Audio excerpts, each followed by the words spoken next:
Hey everyone, this is Catherine coming to you from Flywheel, and today I'm going to walk you through how to activate your customer data from your data warehouse to TikTok ads in under 5 minutes.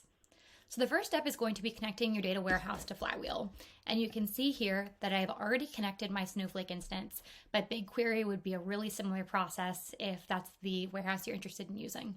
So all I had to do was a one-time entry of my Snowflake credentials, and I could then access any table within my entire Snowflake instance.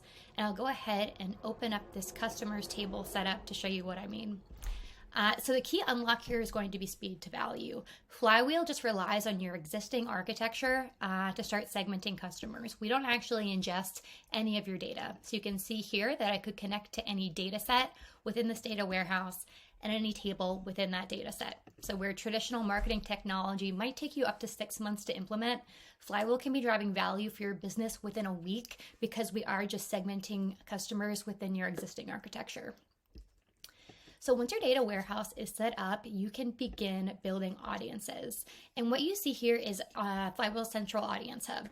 So the centralization of audience intelligence allows your organization to be more strategic in its customer targeting and collaboration. So you can see here that my organization has created 9 total audiences, with 3 of those actively exporting to a destination platform. And if I were interested in learning more about who my coworkers are targeting, I can absolutely just jump into any of those individual audiences and see exactly what criteria and what destination platforms they're using. But for today, we'll go ahead and create our own new audience. So we'll start with a template.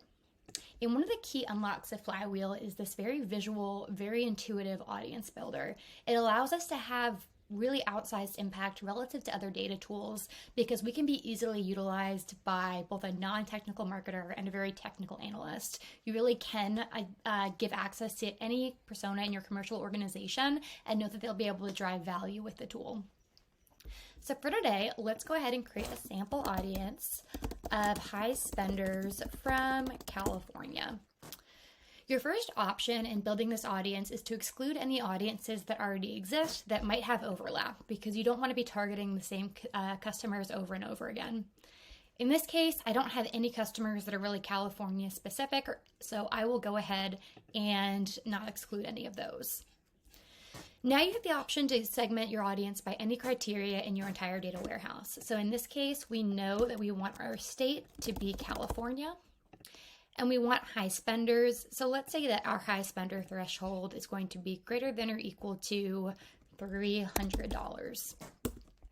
And what you'll notice on this right-hand panel is that my audience is resizing in real time. So I'm getting live feedback on exactly how many customers match this criteria and how much they've been worth to my organization and revenue driven. So this is going to allow me to be more purposeful and more strategic in my targeting. So I'm recognizing whether or not this audience I've envisioned is really worth my time, my energy to run a campaign for. Then below this total revenue amount, you'll also see a treatment and control split, and this amount is completely variable. Only the customers in that treatment group will actually be sent to the destination platform, and everyone in control will be held back. And what that enables you to do is then use Flywheel's campaign evaluation feature to track whether the members of that treatment group actually drove incremental revenue versus those in the control group who were held back. So in effect, you can see whether or not your campaign was actually effective. Now below this treatment and control split, you also see a breakdowns option. And this just allows you to get more granular insight into the makeup of your audience, again, from any criteria in your data warehouse. So for instance, if I want more insight into the geographic distribution of my customers, I can go ahead and add city as a criteria, and this is going to show me how my audience breaks down across cities in California. So once you're satisfied with your audience, you can go ahead and navigate back to the Audiences Hub. Find your audience. You can see that treatment and control split is still in place. Click export, and then simply start your export to the TikTok destination you've connected. So once you've started that export, it will keep going as long as this export is synced, and it's going to update live. So as customers begin to meet the California high spenders criteria, they'll be added, or as they no longer meet it, they'll be removed. So it really is that simple to set up a live pipeline of your customer data from your data warehouse to your TikTok ads account. Thanks, everybody.